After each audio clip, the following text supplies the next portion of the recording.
Good morning champions. நம்ம கூட motor vehicle inspector aspirant Gayathri இருக்காங்க.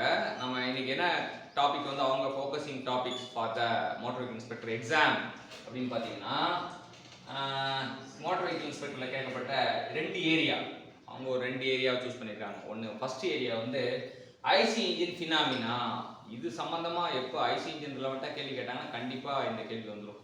ஃபினாமினா இல்லாமல் இது ஃபினாமினான நிகழ்வுன்னு அர்த்தம். ஐசி இன்ஜினில் முக்கியமாக நடக்கிற 2 நிகழ்வு, ஒன்று வந்து சூப்பர் சார்ஜிங், இன்னொன்று வந்து ஸ்கேவெஞ்சிங்.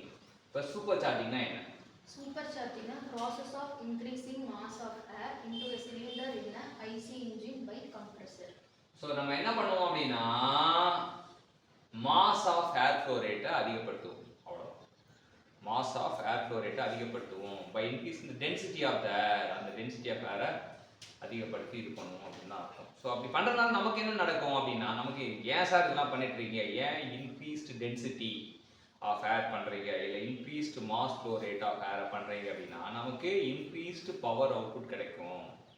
நம்ம பவர் அவுட்புட் அதிகமாக கிடைக்கிறதுக்காக தான் அதை பண்ணுறோம் அப்படின்றது அந்த சூப்பர் சார்ஜிங் வந்து கண்டிப்பாக நிறைய எக்ஸாமில் நிறைய வாட்டி கேட்கப்பட்ட கேள்வி. நான் ஒரு 500 எக்ஸாம் எழுதுறேன் அப்படின்னா 500ல் குறைஞ்சது ஒரு 400 எக்ஸாமில் சூப்பர் சார்ஜிங்னா என்னன்னு கேட்டிருப்பாங்க. ஏன்னா கேட்ட கேள்வியை தான் கேட்பாங்க. காம்படிட்டிவ் எக்ஸாமில் அந்த குறிப்பிட்ட ஏரியா ஃபிக்ஸ் பண்ணிட்டாங்க அப்படின்னா நம்ம அந்த குறிப்பிட்ட ஏரியா தான் கேட்பாங்க. சூப்பர் சார்ஜிங் வந்து ரொம்ப முக்கியமான கேள்வி.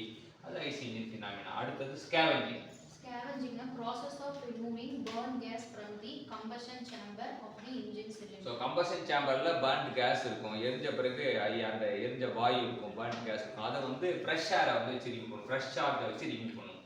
ஸோ நம்ம என்னன்னா, process of removing burn gas from the combustion chamber of by fresh ஏர்.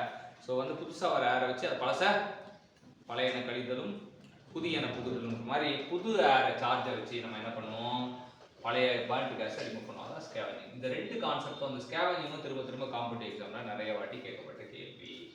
அடுத்தது ஃபியூல் ரேட்டிங். ஒரு ஃபியூலை வந்து எப்படி ரேட் பண்ணுவாங்க அப்படின்னா, ஆக்டேன் நம்பர், சிடிஎன் நம்பர் 2 விஷயத்தை வச்சு ரேட் பண்ணுறாங்க. ஆக்டேன் நம்பர் எந்த இதுனா, ignition quality of fuel, petrol fuel பண்ணுறதுக்கு octane number, ignition quality of diesel fuel கண்டுபிடிக்கிறதுக்கு சிடிஎன் நம்பர். சிடிஎன் நம்பர்னா என்னன்னா, it is a number used to find the ignition quality of diesel.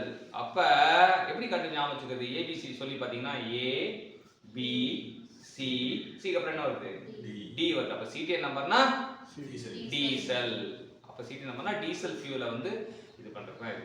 இப்போ ஆக்டேன் நம்பர், சரியா? Octane number ABCD சொல்லிட்டு இருந்து ஓ அப்புறம் ஓ அப்புறம் என்ன வரும், IJKL MNO P.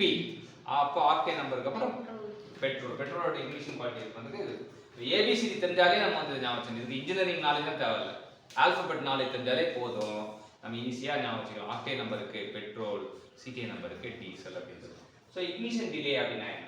Time duration between start of injection and the start of ignition. So ignition டிலேனா என்னன்னா, time duration between the start of the injection and start of the இன்ஜெக்ஷனுக்கும் இக்னிஷனுக்கும் இடைப்பட்ட நேரம் தான் இக்னிஷன் டிலே.